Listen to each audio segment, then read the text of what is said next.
Assalamualaikum Mbak. Waalaikumsalam, silakan duduk.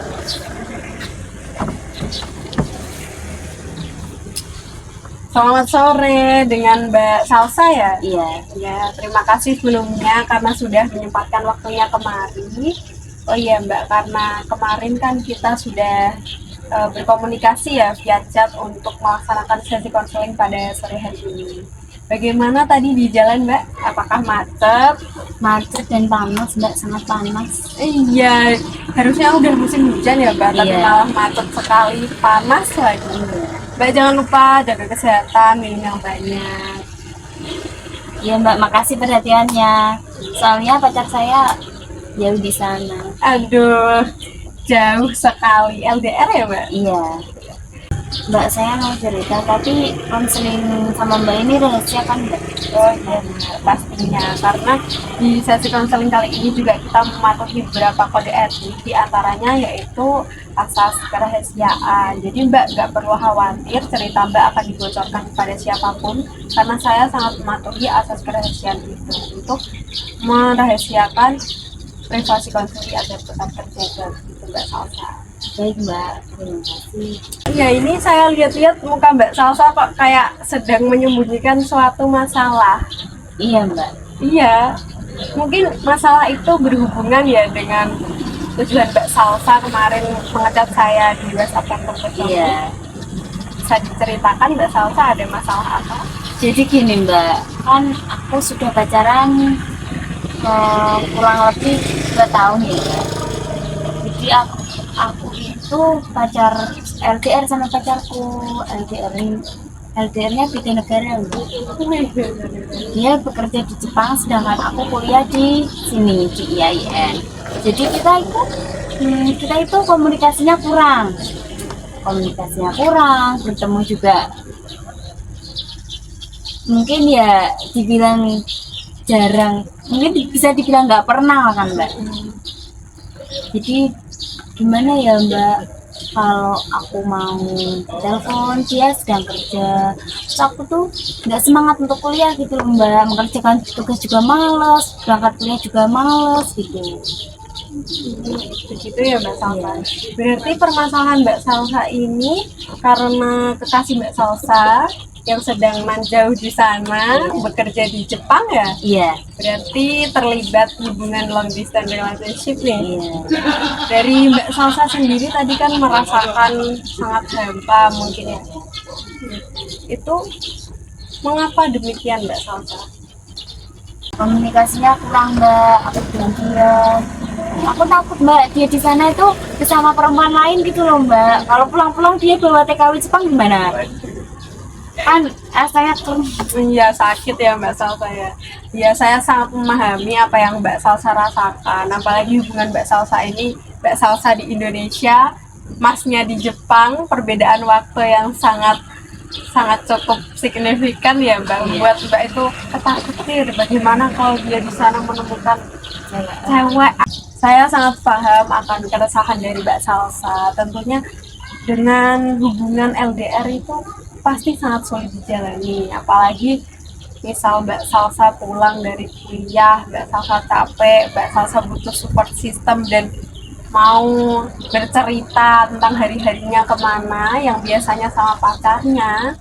Berhubung pacarnya ini ada di Jepang, jadi adanya perbedaan waktu, di sini sore, di sana sudah tengah malam, itu juga menghambat Mbak Salsa ya untuk berhubungan. Sangat menyentuh Mbak. Iya. Kalau boleh saya tanya, apakah kekasihnya Mbak Salsa ini masih perhatian seperti menyempatkan waktu untuk chatting dengan Mbak Salsa atau mengabari Mbak Salsa atau tidak? Sedikit sih Mbak kalau itu, soalnya dia kan kerjanya kan sip-sipan. Jadi kalau misal dia kerja malam kan aku udah tidur ya kan Mbak. Terus kalau dia kerja pagi, aku waktu kuliah. Jadi kan nggak bisa komunikasi secara baik-baik gitu kan Mbak. Jadi ya setiap hari itu pasti ada permasalahan, pasti dari sisi manapun. Jadi tidak seintens dulu ketika sebelum LDR ya. Kalau dari teman-teman kuliah Mbak Salsa, apakah ada seseorang yang begitu dekat dengan Mbak Salsa? Ada Kalau boleh tahu siapa? Mbak Alicia. Mbak Alisa. Nah, kehadiran Mbak Alisa ini sudah cukup atau belum sih untuk menggantikan sosok dari pacar Mbak Salsa sendiri yang jauh di sana, sehingga kehadiran Mbak Alisa mungkin bisa mengobati kesepian yang ada di dalam hatinya Mbak Salsa.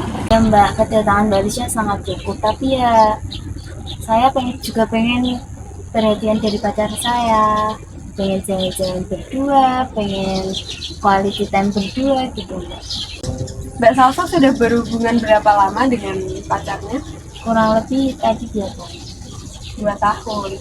2 tahun bukan waktu yang singkat ya Mbak. Iya. Jadi begini Mbak Salsa, persoalan hidup, jodoh, dan mati itu sudah ada yang mengatur. Mbak Salsa kan masih muda ya, itu masih waktunya Mbak Salsa untuk terus berkarya, untuk mengupgrade diri menjadi yang lebih baik. Dan Mbak Salsa itu selalu menjadi orang yang berproses di setiap harinya. Dan nantinya Mbak Salsa juga yang akan bangga akan pencapaian Mbak Salsa itu. Nah, kalau Mbak Salsa habiskan waktu muda Mbak Salsa yang produktif ini untuk memikirkan masalah yang menghambat Mbak Salsa, tadi kan Mbak Salsa menjelaskan mengenai motivasi. Tadi kan Mbak Salsa menjelaskan kalau dengan adanya kerenggangan hubungan Mbak Salsa dengan pacar Mbak Salsa yang LDR ini mengakibatkan semangat belajar Mbak Salsa turun, ya kan? Nah itu Mbak Salsa, jangan sampai berlarut-larut dalam emosi negatif yang Mbak Salsa simpan dalam hati Mbak Salsa. Nah hubungan Mbak Salsa ini kan LDR ya Mbak, tentu tidak mudah, apalagi 2 tahun. 2 tahun sudah Mbak Salsa menjalani hubungan itu dengan seseorang, waktunya tidak singkat, kenangannya juga tidak singkat, pastinya sangat sulit untuk terbiasa jauh dengan orang itu. Kalau saya boleh memberikan saran, baiknya Mbak Salsa ini melandasi hubungan Mbak Salsa dengan kepercayaan. Alih-alih Mbak Salsa curiga, gimana ya dia kalau dapat cewek baru di sana, gimana ya kalau pulang-pulang dia baru TKW, daripada Mbak Salsa memikirkan hal-hal yang negatif itu dan membuat diri Mbak Salsa terpuruk dalam overthinking, alangkah lebih baiknya Mbak Salsa untuk lebih percaya lagi dengan pacar Mbak Salsa. Bagaimana Mbak? Tapi itu kok Mbak, dia itu jarang chat saya, jarang telepon saya, jarang ngabarin saya. Paling kalau ngabarin tuh cuma waktu istirahat aja, kamu lagi ngapain gitu. Kan aku tuh kesepian Mbak, aku tuh hampa, aku tuh kangen, tapi dia itu nggak ngerti, nggak peka. Saya paham atas perasaan Mbak Salsa ya. Tapi bagaimana kalau dia memang di sana benar-benar sibuk? Gimana kalau dia di sana tidak sempat untuk memadam HP? Karena motivasi orang untuk mencari pekerjaan di luar sana itu berbeda-beda Mbak. Ada yang iseng-iseng aja, ada yang emang dia menafkahi keluarganya dan benar-benar bekerja di sana ya ada. Tapi kalau aku prioritas kan tetap di nomor 1 kan Mbak, kalau prioritas. Berarti di sana dia masih sama cewek lain lah, ngabarin cewek lain lah, pergi sama cewek lain lah. Kan bisa aja Mbak. Iya Mbak Salsa, antisipasi memang perlu, tapi alangkah lebih baiknya kalau kita lebih menghargai terhadap pasangan kita. Mbak Salsa begini, kalian berdua kan sama-sama masih muda. Dia meniti karirnya di Jepang, Mbak Salsa menempuh kuliahnya di Kudus. Mbak Salsa harusnya memanfaatkan waktu ini, mumpung masih muda, inovasi kalian masih banyak. Ayolah kalian sama-sama memantaskan diri masing-masing, lebih dewasa lagi dan juga lebih berkembang dengan baik. Alih-alih kok saling melempar pikiran negatif, kenapa tidak Mbak Salsa coba untuk menghilangkan pikiran negatif itu dengan percaya dalam diri Mbak Salsa kalau pasangan Mbak Salsa tidak akan seperti itu. Harusnya aku menaruh kepercayaannya di dia.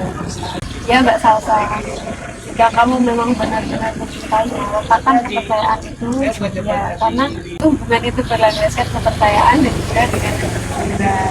Dari pembicaraan kita ini, kira-kira apa yang dapat Mbak Salsa simpulkan? Jangan overthinking, harus percaya dengan dia. Kalau dia di sana tuh nggak ngapa-ngapain, tidak pergi sama cewek, dia itu bekerja bekerja. Wah, bagus sekali kalau Mbak Salsa sudah memahaminya. Saya yakin Mbak Salsa kedepannya juga pasti akan bisa menghalau pikiran negatif Mbak Salsa, mengalihkannya lagi dengan hal-hal yang positif. Selalu semangat untuk terus berkembang. Kalian itu masih muda, jangan sampai dengan permasalahan seperti ini tuh akan menghambat kalian. Justru dengan kalian dikasih jarak yang jauh malah membuat kalian masing-masing sama-sama terpuruk. Itu jangan. Niati dari hati kalau suatu hubungan itu dilandaskan kepercayaan dan juga kejujuran. Oke, baik Mbak, terima kasih atas konselingnya. Semoga saya bisa menerapkan saran Mbak tadi. Ya Mbak Salsa, terima kasih kembali karena sudah bersedia untuk melakukan sesi konseling pada sore hari ini. Sebelumnya saya cukupkan atau ada tambahan lagi? Cukup Mbak, dari cerita saya sudah. Kalau sudah cukup, saya sudahi sesi konseling ini. Mohon maaf apabila ada kesalahan perbuatan saya maupun tutur kata saya kepada Mbak Salsa. Saya akhiri. Wassalamualaikum warahmatullahi wabarakatuh. Salam warahmatullahi wabarakatuh. Terima kasih Mbak.